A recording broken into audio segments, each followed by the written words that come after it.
So there are three main types of bearings. This is an open bearing. You can see the ball bearings inside.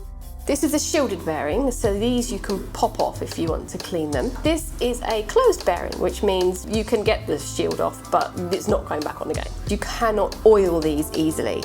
These, obviously, you take the shield off, you can oil them, and these, you can oil them easily. When it comes to bearings, everybody talks about the ABEC rating. The ABEC rating basically tells you how precisely machined it has been in the manufacturing process. So between an ABEC 5 and an ABEC 9, there's very little difference, which you'd only notice probably if you skated around 200 miles an hour because of the RPM. But the speeds that we roller skate at, the ABEC doesn't really have any bearing on the skating. Skate bearings come in two main sizes, a 7mm and an 8mm. Mainly this is because most skates are made on imperial size. Roll line, which are made in Europe, tend to have a 7mm. If you're buying bearings for your skates, chances are you will need the 8mm. You'll know if they're the wrong size because if you've got an 8mm axle when you buy 7mm, it won't fit. And if you've got a 7mm axle and you put the 8 on, it's too big. Lots of beginners order a new set of wheels and they turn up like this, without any bearings in. They often ask the question, can I use my existing bearings? And the answer is yes. Now sometimes a shop will ask you if you want bearings, and that's a really easy option because they'll arrive with bearings in. But you can swap out the existing bearings, and I'm going to show you how to do that. One thing to note, if you are changing your wheels a lot, so say you've got an outdoor set and an indoor set and you regularly change them, it's a lot easier to have two sets of bearings. The first thing you'll need is a tool to remove your wheel nut. If you have an 8mm bearing, then you will need a 1/2 inch spanner, which is a 12.7mm spanner. If you have a 7mm axle, then you'll need an 11mm wrench or spanner. When you buy skates, you sometimes get given a skate tool, and these are great because this bend makes it really easy to get into the wheel hub, but a socket works just as well. Once you've got your wheel off, you may notice that you have a washer behind the wheel. Sometimes you need washers to take up a bit of space, but I'll explain that a bit later. Now we're going to remove the bearings from the wheel. Now I use my axle to do this. There are specific tools, or you could use a screwdriver, but I've always used my axle. Obviously be careful, it's your axle, you don't want to bend it. There's two bearings, one front and one back, and they're not that deep, so you can't put the wheel down too far onto the axle, otherwise you won't be able to remove the bearing. So I'm going to apply pressure with my palm at the back here, and I'm just going to ease the bearing out. There we go. So now you can see what I mean about there being two bearings, and you can't go too deep because then you'd come through to the second bearing and you wouldn't be able to ease it out. So I'm going to put this back on, not too far down, and again I'm just going to ease the bearing out like that. Now this looks really easy, I've done this for years. It's something that you have to be a little bit brave with because you do have to apply some pressure. Putting the bearings back in, it's easier to use what I call a bearing stack on this axle. So put a couple of extras on there. Do the front first because you need the depth to not hit your truck when you're pushing the front back in. So it's literally line it up and push it down. And then there's a bearing in there. So you've got to do the back as well. So line it up and push it down. And they're back in. So now we're going to put the wheel back on. Now I'm going to tighten it all the way down.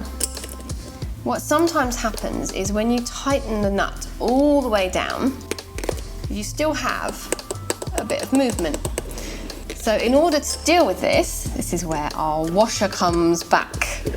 So I'm going to take the wheel off and I'm going to put the washer on behind the wheel. And this takes up just a little bit of space.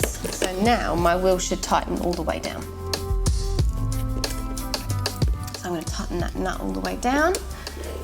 But now my wheel's not got as much spin as it could have. So if I back that nut off a little bit, that's better. So you can always adjust this nut. It's got a little bit of play now, can you see that? So it needs to be a little bit tighter.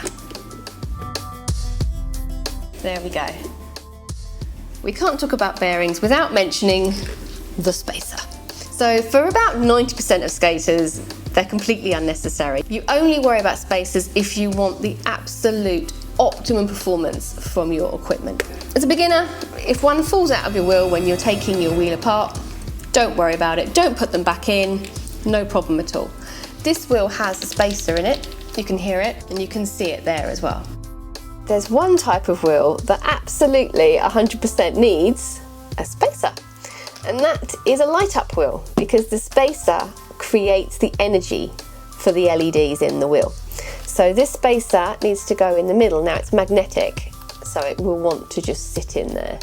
And then you just pop your bearings in as you normally would. There we go, and it's on.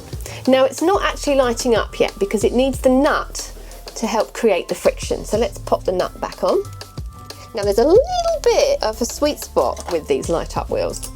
So the nut needs to go tighter than normal. But what you'll find is you'll get some light, but the wheel won't roll very much. You have to find the balance between lighting up and rolling. Now you may find that when you start to, that's actually quite good. You may find when you start to skate on it, they light up a lot more than they do just rolling it with your fingers. One thing to note with these is they are quite deep, so you need to make sure that this locking bit of the nut needs to be below the end of the axle to keep the wheels on. So lots of times people actually put these on upside down, and that's absolutely fine to do that as well. So when you buy a pair of beginner skates, they will come with obviously a set of bearings. Now these bearings are made for longevity rather than roll, so they have a very thick gummy grease in there. So you can see that they're not very free flowing. So that might be great at first, because as a beginner you don't want your skates to run away with you.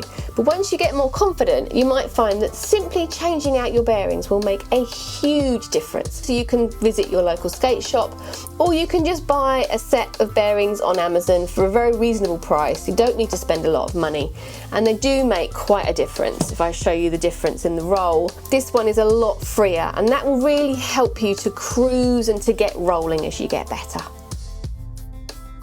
Thank you for bearing with me during this video. I'm Katie, you've been watching Skatey, and I'll see you next time. Bye!